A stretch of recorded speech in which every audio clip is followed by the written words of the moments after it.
Hi folks, welcome to this short video on calculating diluted earnings per share with preferred shares.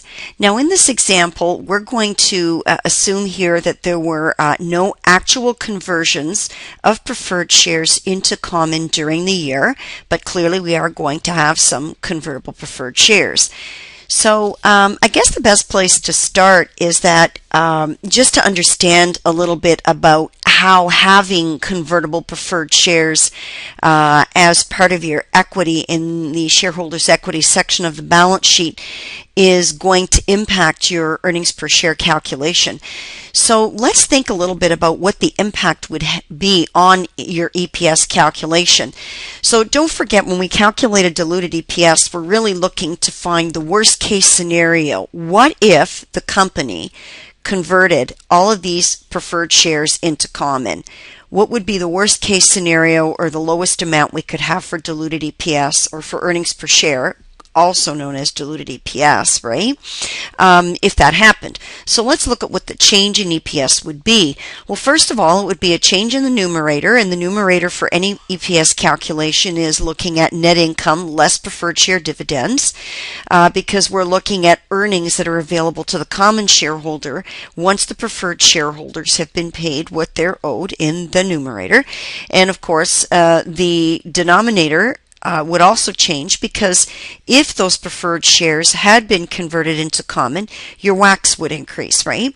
So what we're really looking for here is to figure out, when we're looking at the impact that these convertible preferred shares would have on our EPS calculation, we're looking to find in the numerator how much in preferred share dividends would we have avoided had we converted those preferred shares to common, and in the denominator, how many more common shares would have been issued if we had converted those preferred shares to common. So let's have a look at a couple of examples on the next page and see how we're going to move from a basic to a diluted EPS when we have convertible preferred shares. So your first example here is a case where you have 350,000 common outstanding, 40,000 preferreds, earnings of $750,000, and preferred share dividends of $4 a share that have been declared. The preferred shares are convertible, and they're also cumulative. Now we can see here in the convertible column there's an asterisk, which tells us that there is a 5-for-1 conversion, meaning that for every preferred share, if it's converted, the investor can get 5 common shares.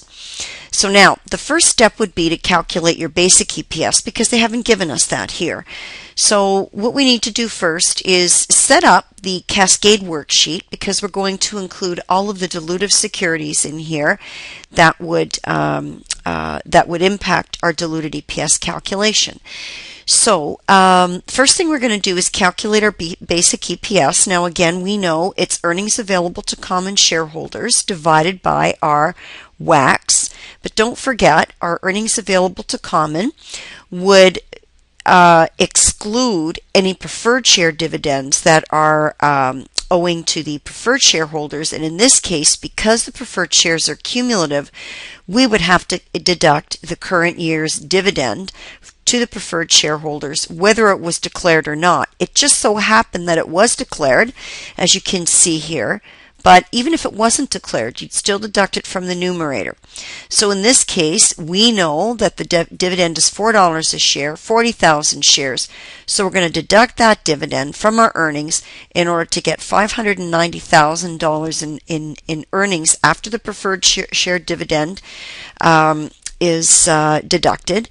I'm going to divide that now by 350,000 in weighted average common shares. Don't forget, this is not the what-if scenario yet. We're still calculating basic EPS. And $590,000 divided by 350,000 in WACC is going to give us an EPS basic of $1.69. So now, in order to calculate our diluted EPS, we're not going to assume that those convertible preferred shares, just because they're convertible, are dilutive. We need to test them for dilution. So let's have a look and see what the amount of dividends would have been, or what we would have avoided paying had we converted those preferred shares to common, and how many more common shares would be out there if those preferreds had been converted.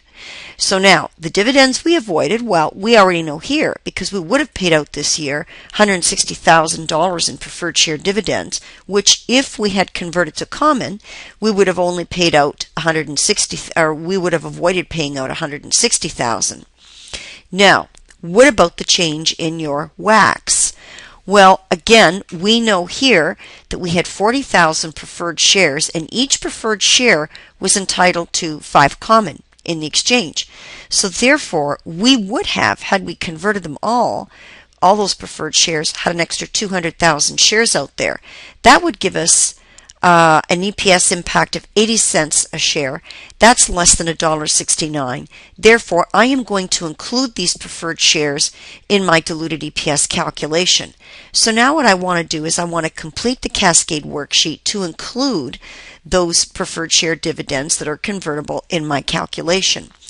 So now this is just repeating the basic EPS calculation that we did up above. All right. Now, if I'm going to calculate a diluted EPS, what I want to do is I want to look at the value of the preferred share dividends I avoided, because if I didn't have to pay that preferred share dividend, and I wouldn't have had to, had I converted them to common, right, it would have increased the amount of earnings that I had available to my common shareholders by $160,000, because that's the amount that I wouldn't have paid out in preferred shares, or preferred share dividends.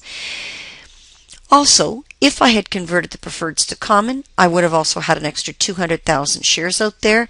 So my diluted EPS now is going to be calculated based on $750,000 worth of income and 550,000 common shares, which is the original 350 plus the additional 200 that would have been issued if you had converted the preferred to common, and that gives me a diluted EPS of $1.36, which is less than $1.69, which is my basic. So I know that I now have a diluted EPS figure that's correct. Now, let's look at a second scenario here where they're not cumulative preferred shares, but we have 400,000 common outstanding, 50,000 preferreds outstanding, net earnings of $675,000. But in this case, we have a $7 per share dividend, and it's been declared. And the question wouldn't make much sense unless they were convertible, which they are. Okay, so we've got convertible preferred shares here. And again, the conversion is the same, 5 common for each preferred share. But now if we calculate our basic EPS, which is always your first step to calculating a diluted EPS, calculating the basic, we're going to see now that the dividend, because it's been declared, the dividend that's owing this year to the preferred shareholders is going to be 50,000 shares times $7 a share. That's $350,000 in dividend. So I have earnings available to common for my basic EPS calculation of $325,000. Now what about my WACs? Well, don't forget, it said here that you have 50,000 shares outstanding, right?